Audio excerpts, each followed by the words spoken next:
Good news, everyone. God of War is now playable on mobile. I'm not joking, by the way. It's possible through GeForce Now, powered by Pentanet, so stick around to the end of the video to learn more.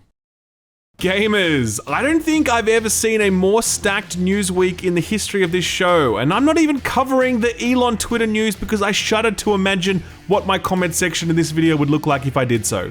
Video games are providing more than enough excitement for me this week, thank you very much. We've got massive news coming out of pretty much every console manufacturer and publisher, Nintendo labor disputes, Ubisoft acquisition rumors, Activision Blizzard earnings call dramas, The Avengers is getting new content, Elon Musk just bought Twitter. The world is going mad, but This Week in Video Games is here to help you make sense of all of it. So ladies and gentlemen, here comes the news. Let's start with some Sega news. Recently, Sega was sounding off about some bullshit new super game initiative they were driving, which can basically be boiled down to make more AAA games and probably include some NFTs in them. It's a weird amorphous strategy that's grounded more in commercials than it is a commitment to quality game making. And this week we got two concerning pieces of news to underscore the point. The first comes courtesy of Bloomberg, who report that they've confirmed from a number of sources that Sega are set to reboot both Crazy Taxi and Jet Set Radio. Now that's really cool, by the way, since I love both of those games and I'd love to see them brought back, but here's where it gets concerning. Bloomberg are reporting that both of these reboots are big budget titles and that they're intended to be big revenue generators, citing a comparison to Fortnite dollars. Now listen, proper, faithful sequels to these games are not big budget titles. They're AA at best, and they're absolutely not meant to be making big dollars. They're to service a niche, loyal fan base who played these games back when Rollerblades and The Offspring were cool. The idea that these games are going to be big breadwinners for Sega is a huge red flag to me because it tells me that this company is making these games for all the wrong reasons. Don't believe me? Well, this week, Sega unveiled Sonic Origins, which is yet another remastering of the first 4 Sonic games. It's like the 50th time these games have been packaged up and resold. We all give Bethesda grief for continuously reselling Skyrim to us, but Sega has pimped out old Sonic games so many times it would make Todd himself blush. To make matters worse, the announcement was accompanied by a pre-order edition Matrix that would make Ubisoft blush. Look at the shit they got on this. Mirror mode locked behind a pre-order or a deluxe edition, a letterbox background, fucking camera controls in a menu locked behind some premium fun pack, 100 bonus coins. Sonic collects rings, not coins. What is this shit? It really is an absolutely pathetic scraping of the barrel. It's just kind of sad, to be honest. Like, this could have been a thing where we're all like, hey, yeah, more Sonic games, cool, whatever. But now we're all going out of our way to dunk on it, and rightfully so. Hell, even other video games are getting in on the action, with Devolver's upcoming Trek to Yomi cheekily tweeting out their own Matrix, just to highlight how stupid the situation is. Well played, Devolver. Still the best PR in the business. Keep it up. Turning now to Sega's ancient rival, Nintendo. They found themselves in plenty of trouble this week, with things getting progressively worse as more and more stories came to light. It started when Axios reported that Nintendo has been hit with a labor complaint. A former employee was alleging that Nintendo and a partnered recruitment firm were engaging in union-busting activities. The claimant is still anonymous, as are the precise details of their claim, but it was enough to get Nintendo to formally respond to the matter publicly, saying that the employee was not fired due to unionizing efforts, but because they had leaked confidential information via social media. The next break in the story came courtesy of Kotaku, who spoke to 4 people familiar with the matter. They said that the terminated employee asked a question at an open forum meeting about the unionizing of game workers across different parts of the world, including in North America, where Raven staff were in the process of unionizing to protect themselves from Activision's greedy and fickle management. A month after this question was asked, the staff member was sacked mid-contract, and apparently, the social media post that this was attributed to was so vague on details that it would have typically resulted in just a warning, but that's just the opinion of those close to the matter.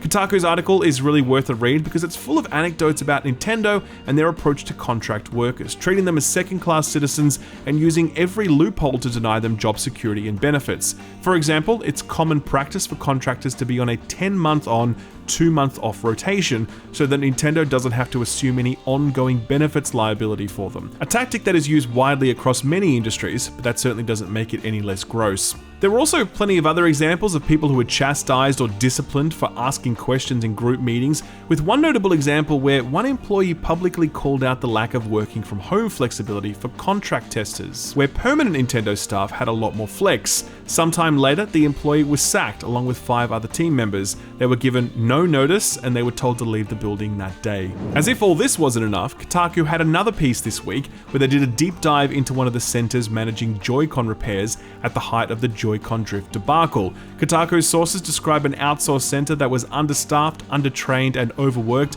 leading to a large number of mistakes and dissatisfied customers. It's a bad news cycle for the Big N, who to this point have managed to avoid many of the HR scandals that have plagued other publishers. Given that all of this is unfolding so quickly, I expect we'll see other Nintendo employees coming forward and other stories emerging soon. Watch this space. Turning now to Sony, and they didn't have a great week either, following up on the news that Microsoft was working on in-game advertising platforms that would serve up ads mid-game in free-to-play titles. It turns out that Sony are working on exactly the same thing. Bloomberg report that Sony have been working on the tech for 18 months, and like Microsoft, plan to launch it sometime in 2022. It too will apparently be focused on free-to-play titles, but we all know that's going to end up being a test run for when ads eventually snake their way into premium games as well, like EA has long been trying to do with its sports titles. Interestingly, Bloomberg did specifically mention that this ad-based content will involve watching ads and promotions in return for in-game items like skins. It's exactly what powers a huge number of mobile games, and it's coming to a console near you. One brief Sony tidbit though, recently an employee posted that they were among the first new hires in a newly created game preservation team, which is pretty cool to be honest, because if the PS3 era has taught us anything, it's that video game console hardware is so complex and mysterious that its secrets can and will be lost to the ages. Sony haven't announced anything official on this team yet, and I don't expect they will anytime soon. The biggest Xbox news for the week is that Halo isn't doing so good, and I'm not talking about that god-awful TV show because holy shit is that bad. What the hell were they thinking? Who is this dude in Master Chief's armor? Get him out of there and get him back to the docks. That's a Wire Season 2 reference, by the way. I hope you like that one. Anyway, I'm not talking about the TV show. I'm talking about Halo Infinite, a game that launched very strongly with some of the best feeling Halo gameplay, well, ever. But even despite a lengthy delay, it was clear that the title was unready for launch. Now, we're deep in the live service delivery territory, and it's becoming increasingly clear that 343 weren't at all ready for the work required to keep this game alive. This week, 343 tried to amp up the arrival of Season 2 of the game's multiplayer, which kicks off next week and delivers some new maps and game modes. That's nice and all, but it turns out the next season will be 6 months long. That is a long time between drinks when it comes to a live service game, trying to stay ahead in a very competitive market.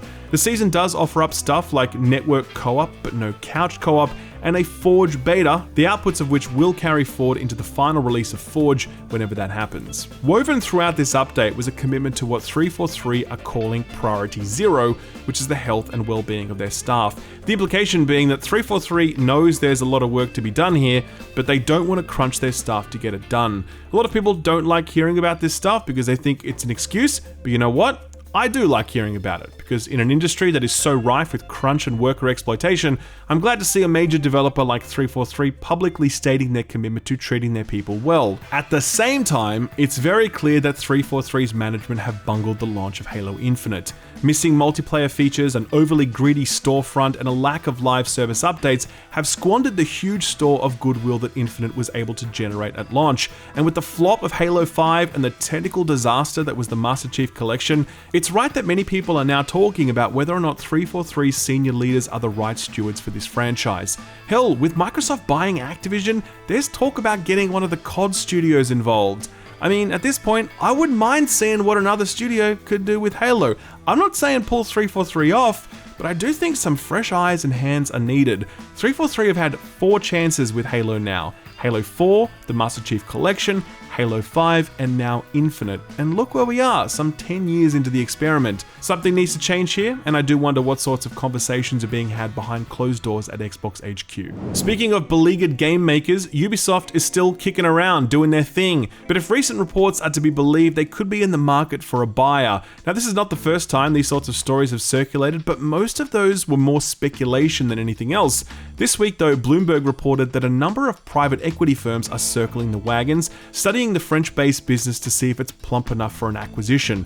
This lines up with previous reporting that Ubisoft have been getting their own affairs in order, auditing different parts of the business so they're all ready if a suitable suitor comes a-knocking. The rumours come after years of turmoil for the publisher, with an ever-expanding cost base, a significant delay to many of their next headline projects including Assassin's Creed and Ghost Recon, a number of failed projects like mobile games and Hyperscape, remember that one, and a very big belly flop into the NFT scape with Project Quartz. None of this compares to the cultural reckoning unfolding over the past few years, as hundreds of Ubisoft staff have pushed back against an entrenched culture of sexual harassment, abuse, and cronyism. CEO Yves Guillemot's son has recently left the business, meaning that the family dynasty ends here. Apparently, yet another reason why Guillemot is keen to sell right now. Private equity buying up this business? That's not good, man. Ubisoft has a lot of overhead, some 20,000 developers, and there's no way all those people keep their jobs if some faceless moneymen come in. Private equity doesn't care about how they're seen in the market. They don't have a brand or reputation to protect. To them, Ubisoft is just a big slab of meat to be chopped up and picked clean. I definitely think new leadership at Ubisoft would be a good thing, but as the old saying goes, not like this. Just briefly, while we're on Ubisoft, they did announce a new game this week called Project Q, and they gave it pretty much the worst strapline ever. Quote, "A team battle arena letting players truly own the experience," end quote. Obviously, anyone with half a brain took this to mean that it was Ubisoft's next blockchain NFT game, but apparently it isn't, so Ubisoft's Twitter handle had to spend the next 5 hours responding to everyone saying there are no NFTs planned for this game. So what the hell is it then? No one really knows. They're calling it a team battle arena game, but it's not a battle royale game. You can own the experience, but it's not an NFT game. All we know is that you can sign up for updates if you like. Seems like a pretty dumb way to reveal a game to me. Final quick Ubisoft tidbit is that Roller Champions has gone gold. If you've never heard of this one, I don't blame you. It's a roller derby game. I played it like 3 or 4 years ago at E3, and it's a really small game, so I don't know what's been going on in terms of development for this one. No official announcement for this one yet, but I guess it'll be out in the next few weeks, and I think it's going to be free to play, but don't quote me on that. Alright, we've dived pretty deep this week, but it's time to hit the bottom of the barrel, Activision Blizzard. Interesting little piece of goss to start. Turns out Microsoft were twice outbid before successfully buying Blizzard, though that negotiation happened in the early 90s when Microsoft was first outbid by, and I'm not making this up, a timeshare camping company, and then by a French water utility. This was before Blizzard had produced any of its mega franchises, but it's kind of funny to think that Microsoft could have owned them all this time and saved themselves a cool $69 billion. Anyway, Microsoft did end up purchasing the company, in large part because Bobby Kotick had mismanaged it so badly that he was desperate to sell, and as that sale was happening, questions swirled around Bobby's future. Would he stay on with the company, or would Phil give him an eye-watering parachute and send him off into the sunset? Well, it seems like no one knows the answer to that question, since Axios' Steven Totillo spotted this week an updated SEC filing from Activision Blizzard that made the point that absolutely no discussions had been had between Microsoft and Activision Blizzard about Bobby Kotick's fate should the merger conclude. It's a bit of a bummer, since it's nice to imagine that Phil has already prepared Kotick for a swift exit, but these sorts of merger processes are always precarious things, so perhaps Phil is just waiting for the ink to dry. Either way, I can't see a world in which Phil keeps Kotick in place, so I'm pretty sure he'll get the boot at some point. Outside of this issue, Phil has his work cut out for him when it comes to getting Activision Blizzard back on track. This week, as part of their earnings call, Activision revealed that it had lost over 60 million monthly active users in the past 12 months, a decline of some 15%. That tracks with an overall decline in revenue from both box sales and in-game spending, with Activision attributing most of the loss to an underperforming Call of Duty Vanguard. Activision did go on to say this year's Call of Duty is their most advanced title yet, whatever the hell that means, and there's plenty on the docket with a new Warzone coming this year as well. All of that combined with Diablo Immortal, WoW, Dragonflight, Overwatch 2, and Diablo 4, and probably some other surprises. There's plenty coming from Activision Blizzard over the next 18 months, so there's a good chance that Microsoft will win back those lost players and then some. Very briefly, The Avengers is getting more content. I really have to take the L on this one, because I was certain that Crystal Dynamics would just ship Spider-Man and then just put this one out to stud, but nope. Jane Foster's The Mighty Thor will join the game in the coming months as a tie-in to the upcoming Thor Love and Thunder movie. Devil's in the detail on this one though, since Crystal Dynamics did already lay the expectation that this new Thor is going to be a lot like the old Thor. So this is almost like a reskinning, but with maybe some touched up abilities here and there. Not exactly a reason to return to the game, but hey, a new character is better than nothing, I guess. Some fantastic news, the Bethesda launcher is shutting down. Commencing this week, if you fell for Todd's bullshit and purchased Fallout 76 on this cursed launcher, you'll be able to migrate that file to Steam instead. Same goes for every other game that's existed on that launcher. Stuff like Quake Champions and Wolfenstein Youngblood. Remember that one? Man, oof. Anyway, there's some steps involved with this migration, so you can check Bethesda's website for more information. This is another one of those stories that broke just as the show was about to go to air last week, but Amy Hennig is working on a new Star Wars game. If you're unfamiliar with her work, she's the co-creator of a little series called Uncharted, and more importantly, one of the co-creators of the greatest vampiric soap opera ever made, Legacy of Kain, Soul Reaver. If you've been following her career, you know she was working on an ill-fated Star Wars title while employed by EA, when EA were like, how's this gonna make us $1 billion? So they cancelled the project, and then Hennig left. She set up her own studio, Skydance Media, and this week they announced that they were working on a, quote, narrative-driven action-adventure game featuring an original story in the Star Wars galaxy, end quote. It's a beautiful arc for a very deserving talent, and I can't wait to see what she produces. Finally, it's movie mania in the world of video games at the moment. Just this week we got an update from the upcoming Mario movie, which was delayed by Miyamoto himself to April 7th next year. You know what they say, a delayed movie can be good, but our movie has Chris Pratt as the voice of Mario. What were we thinking? Outside of that, there were a number of other video game movie announcements. The first is that we're getting a Streets of Rage movie, and it's being directed by the guy who directed John Wick. Not sure why he chose Streets of Rage when Double Dragon or even Golden Axe are right there, but that's what's happening, I guess. We're also getting a Minecraft movie, and guess who's in it?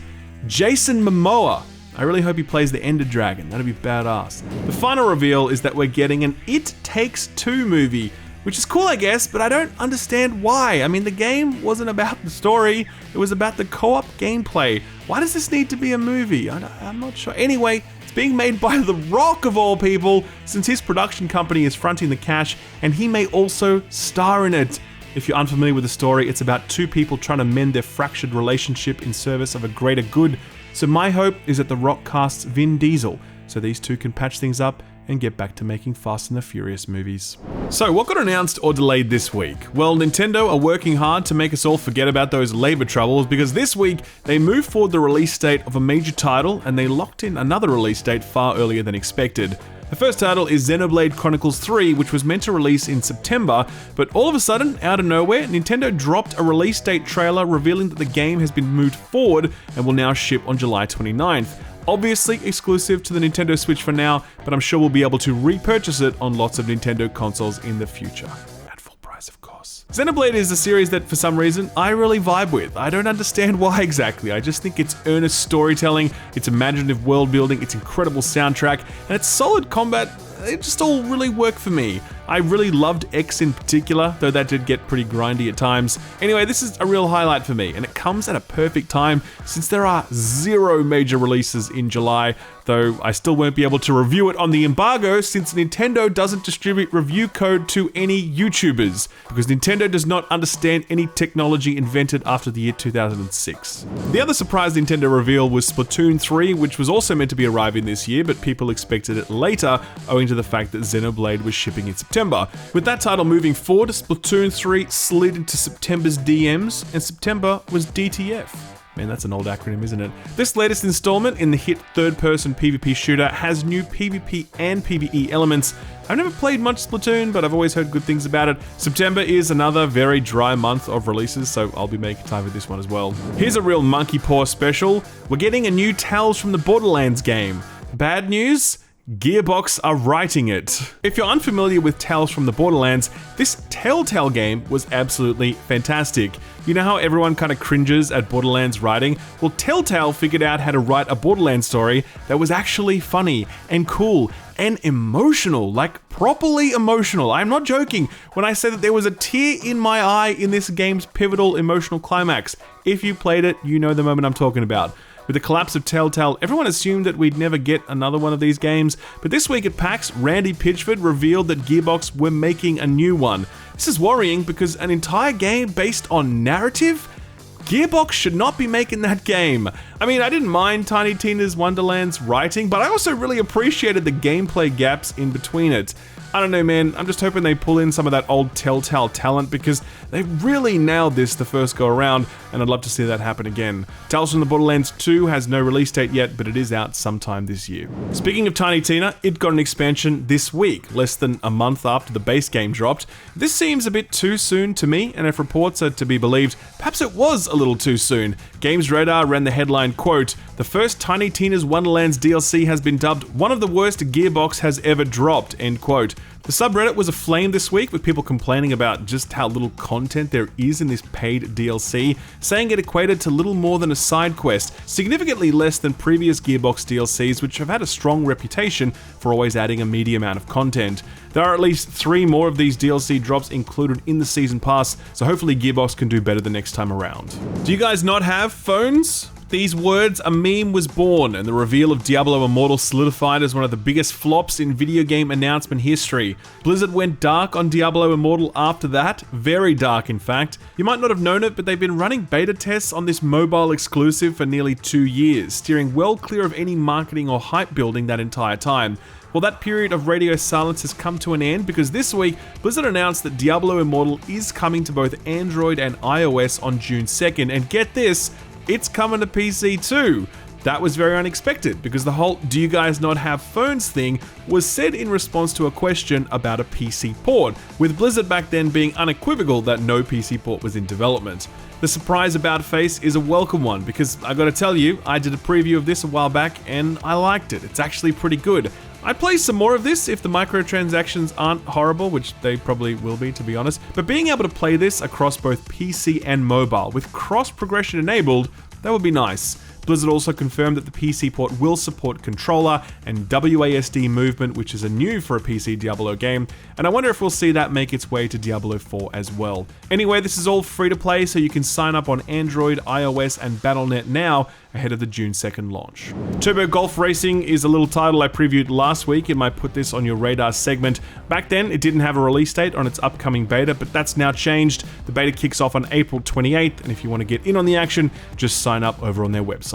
Loot River, right. Now, this is another one I profiled a long time ago in Put This On Your Radar, because the moment I saw it, I was like, dude, that looks fucking sick. It's a top-down action game, but the trick is that most of it's played on these floating platforms that you can control that'll let you either avoid, engage, or dupe enemies. More recent trailers have showcased a fairly deep loot system as well, with a variety of weapons and accompanying combat styles. The art style is what really got me though, it just looks awesome. I wasn't expecting this one until much later, but it turns out it's arriving very soon indeed, May 3rd, exclusive to PC and Xbox, where it will be a Day 1 Game Pass release. The Shadowrun trilogy is one of the defining cyberpunk experiences, and to this day is still a go-to if you're looking for a solid tactics-based CRPG. The games have lived on PC to this point, but come June 21st, they'll be available in a single bundle for PS4, Xbox, and Switch. Another console port worth checking out is They Always Run. This is a 2D side-scroller with some absolutely top-notch animations. I've also profiled this one in the past since it looks so damn good.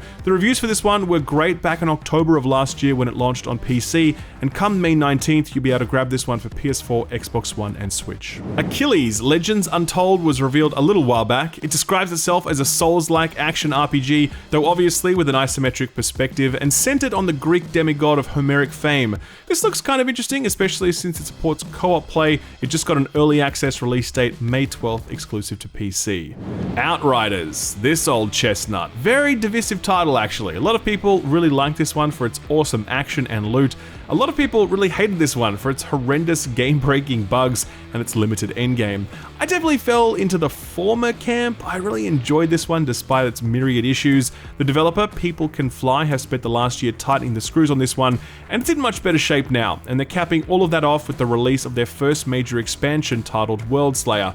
It hits on the 30th of June and it delivers an entirely new campaign, new enemies, new gear, and a new tier of gear and difficulty, a long tail progression system, and an entirely new endgame mode. It's a pretty chunky update. It is paid DLC, but on face value, it looks like there's enough content here to justify the price tag. We'll find out definitively when we get our hands on it in June. And finally, Blizzard pulled the curtain back on the next chapter in the World of Warcraft saga. Titled Dragonflight, the next major expansion is set on a new destination which had earlier been hidden from all eyes due to dragon magic. The reveal cutscene was a little on the slow side, just this rock dude taking his sweet ass time to flip a light switch, but it's far too early to glean anything meaningful from this little tease. The MMO landscape is evolving quickly, with traditional competitors like Final Fantasy XIV going gangbusters, and new entrants like Lost Ark doing really well. So WoW needs a big win, since the last few expansions haven't done the franchise any favors. No release date on this one yet, but it's almost certainly going to hit sometime between August and October of this year. So what came out last week? Not a whole lot, but a few interesting things to talk about. The first one is Teardown, a voxel-based heist game where you have to plan the perfect, speedy heist, and you can demolish whatever needs to be demolished to get the job done. This one was in early access for about 18 months, where it was garnering nothing but glowing reviews on Steam. It shipped 1.0 last week, and the same glowing Steam reviews kept rolling in, with the title sitting at 96% overwhelmingly positive. Critics also got to sit down with the finished product, and they were equally impressed. PC Gamer scored it a 9 out of 10, saying, quote, "Teardown is an endlessly delightful destruction sandbox," end quote. While God is a Geek echoed the sentiment, scoring it a 9 out of 10 and saying, quote, "Teardown is ridiculously fun, featuring a fully destructible voxel environment and the freedom to cause as much chaos as you wish," end quote. This one is a little taxing on your PC, especially if you start tinkering with sandbox variables, but if your hardware can handle it, then there's a good chance you'll get a kick out of this one. Godlike Burger is a single-player take on Overcooked, with the added twist of needing to murder your patrons so you can serve them as meat patties to other patrons. That's pretty dark, not gonna lie. The game hit PC this week to okay reviews, currently sitting at 74% mostly positive on Steam. The only critic review at the time of writing was from Destructoid, who scored it a 5 out of 10, saying, quote, "An exercise in apathy, neither solid nor liquid. Not exactly bad, not very good either, just a bit meh, really," end quote. If it's bad you're looking for, then can I interest you in Postal 4, No Regrets, which hit this week, and holy shit, this has been an interesting review cycle. The game sits at 31 on OpenCritic, making it one of the lowest rated releases of the year. IGN scored it a 2 out of 10, saying, quote, "Postal 4, No Regrets, is cringingly juvenile and painful to play in between all the times it's hard crashing," end quote. You thought that was bad? GameSpot scored it a 1 out of 10, saying, quote, "Postal 4, No Regrets, is an abysmal video game with no redeeming qualities other than the fact that it eventually ends," end quote.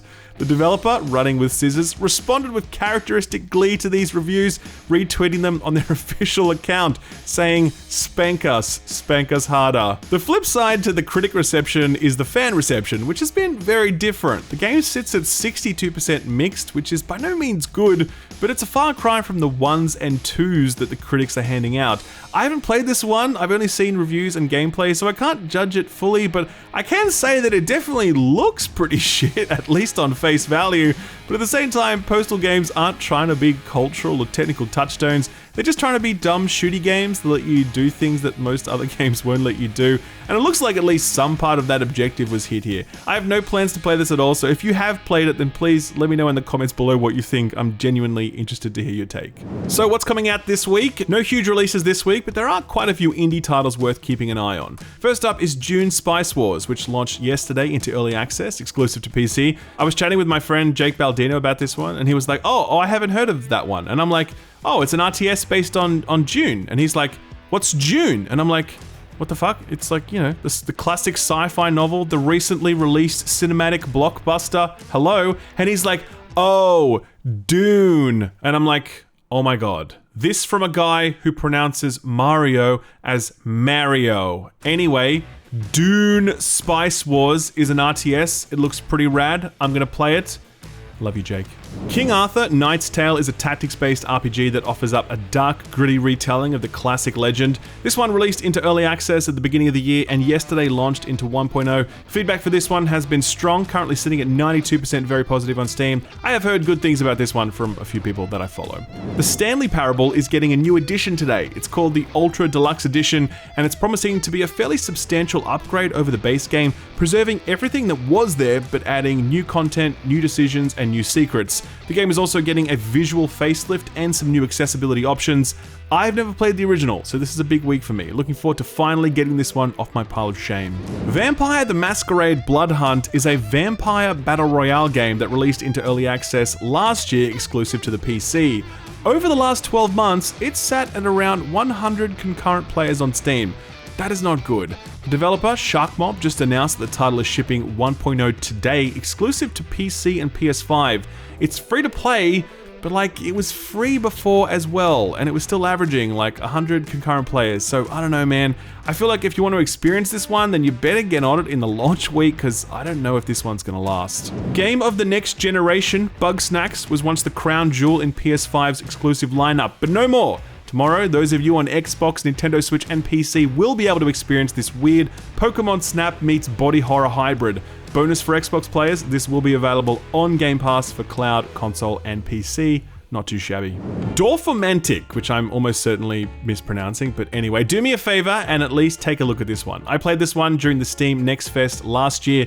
This one is just so goddamn relaxing. It's a puzzle game crossed with one of the sim management builder games, and you build pleasant landscapes by connecting different tiles, and it's just so nice. It doesn't ask much of you, but it delivers such a chill vibe so effortlessly. I'm not the only one who thinks so, by the way. This thing has been in early access for about a year, and it's got 97% overwhelmingly positive with 13,000 reviews. That is a spectacular result. There's definitely something special going on here, so like I said, do take a look if you get a chance. It's releasing on PC on the 28th, no word on other platforms yet. Rogue Legacy is getting a sequel. It's called Rogue Legacy 2. Very inventive title, but hey, you don't mess with what works. This one's been in early access for nearly 2 years, so the team has put a huge amount of work into this one. I did not play the first, but I'm just about to boot up the second since I just got sent a code for it. This one also arrives on the 28th and is also exclusive to the PC. Final release of the week is Nintendo Switch Sports. Geez, that one really snuck up on us, didn't it? Sequel to the 4th highest selling game in the history of video games, Wii Sports, which sold over 82 million units. And yes, I know that most of those came free when you bought a Wii, but that doesn't matter. The point is, a lot of people played that shit, and a lot more people are going to play it now because it's coming to the Switch. This new edition includes both new and returning sports, with the same focus on motion controls and wildly swinging your arms about so you have enough plausible deniability when you clock your little brother in the head. Oh, I didn't mean to, Mom, we were playing Wii Tennis. Big brothers out there know what I'm talking about. Nintendo Switch Sports probably won't sell 40 million units, but it will surely do very well for itself. It's out on the 29th. Put this on your radar.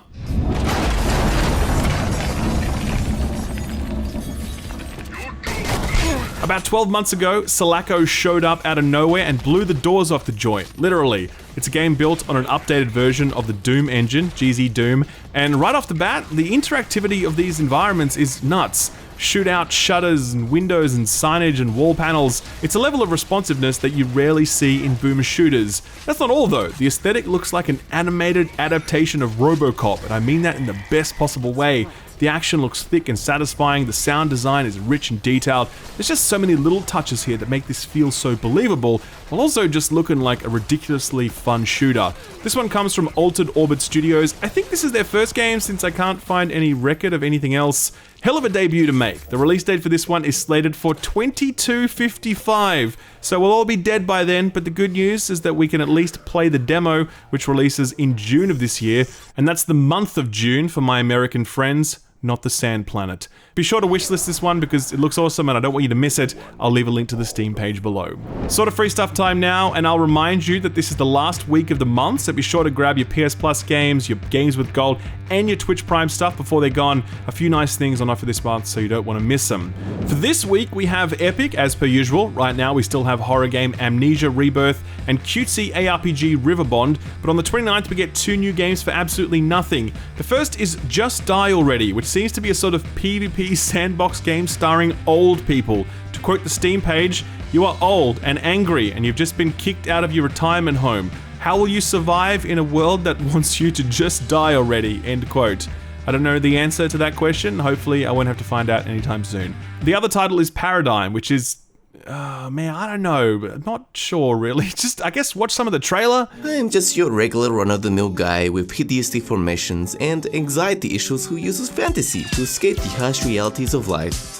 Although, it isn't all that bad. I've got my friend, Doug the Beatboxing Eggplant, John 3000, and I get to meet all sorts of wonderful people who don't profusely vomit when they see my face. Yeah, so Paradigm, it's super weird, but I'm not gonna lie, I'm kind of into it. Game Pass is getting a late month refresh. Key highlights include Bug Snacks, which I mentioned earlier, 7 Days to Die, and Turnip Boy Commits Tax Evasion, which is a title too good to ignore. Is the game itself good? I have no idea. I just know that title rules. A weird inclusion to sort of free stuff this week, but it feels like a worthy one. The Lord of the Rings Online is celebrating its 15-year anniversary, and to celebrate, they're giving away the farm, or the Shire, or whatever it is that hobbits give away. A new update to the game makes a huge amount of content permanently free to play, where before it was paid content, and if you log into the game between now and May 12th, you're gonna get heaps of other stuff as well, like actual game content, plus in-game items. Lotro has always been a wholesome story of an MMO that's flown under the radar, but kept and maintained a loyal community,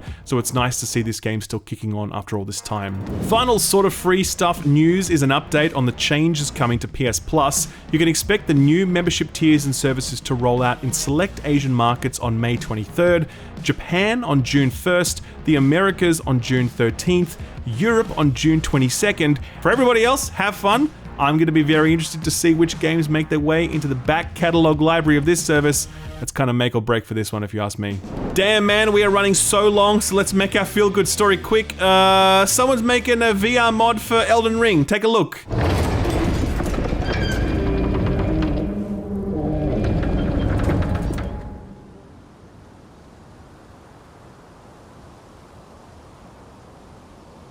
That's cool and all, but you know what I'm really excited about? The Game Boy demake of Elden Ring. Take a look side by side.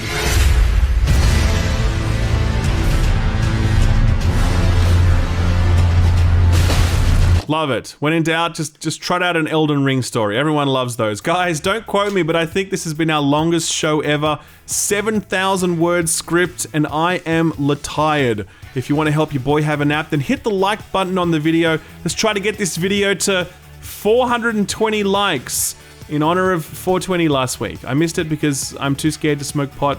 My mother did a good job of me in my teenage years, making me afraid of like drugs and cigarettes and tattoos and motorcycle. Luckily, alcohol made it through though, because God, I need a drink right now. Please hit the subscribe button, ding the notification bell, and Australians, don't you go anywhere because this week's sponsor is just for you. Peace, shill up out. Alright, God of War. Remember that bad boy? 2018 Game of the Year. Rewrote the book on the sad dad subgenre. Exclusive to the PlayStation for a long ass time, but recently released on PC. What if I told you that you could play God of War on mobile? I know, you don't believe me, but boom, here it is. Me playing God of War at max settings on my iPhone. How am I doing it? What black magic is this?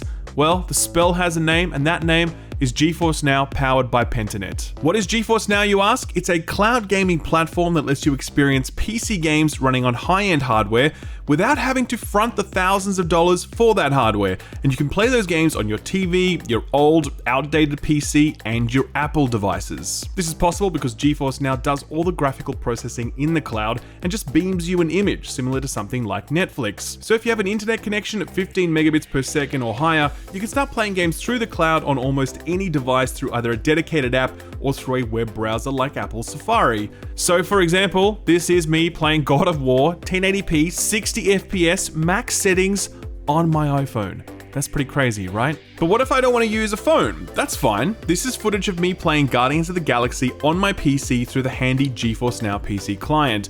I just browse through the list of games I own, I boot it up, and within seconds, I'm playing Guardians of the Galaxy with ray tracing enabled. That is awesome, because it means I don't have to spend thousands of dollars on a next-gen GPU to enjoy a game like this at max settings with ray tracing. You can just play it through GeForce Now and save yourself the cash. It's awesome that God of War has been ported to PC, but what if you don't have a PC? Or what if your PC isn't strong enough to run it?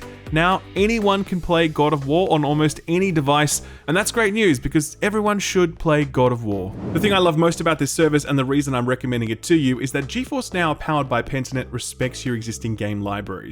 You don't have to buy your games twice with GeForce Now. There's over 1,000 compatible games and more are being added every week, and if you own those games on Steam, Epic, or Ubisoft Connect, then you can play them on either your local hardware or through GeForce Now. It's entirely up to you. Here's the craziest part. Pentanet are currently selling a founder's plan for GeForce Now where if you subscribe, it locks in the discount for the lifetime of your subscription. So when the price goes up in the future, you'll be laughing and you can spend those extra dollars on bulking out your game library. Give it a try and see for yourself how many games are available, how easy it is to load up and start playing games in your library, how smooth and reliable the connection is, all of it. And if you wanted to improve the experience even further, you can use GeForce Now on the Nvidia Shield TV Pro, which will upscale your GeForce Now games to 4K, so they'll look even better on your 4K TV or monitor. I would love it if you guys did me a solid, clicked the link, signed up and checked it out, not only because it would make Papa Nvidia very happy, but also because I really think there is value in this for you if you want to play games on the go, if you want to be able to keep playing when you're rudely kicked off the TV, or if you want to play God of War on a device that doesn't natively support it. You can try it for free, or you can sign up for a priority subscription to secure your founder's price, and like I said, your founder's price will be locked in for the full lifetime of your subscription, so it's a great time to sign up. The link is below. Like I said, it's free, nothing to lose, so give it a click, sign up. Thanks GeForce Now, powered by Pentanet, for sponsoring the video, and thank you for watching it.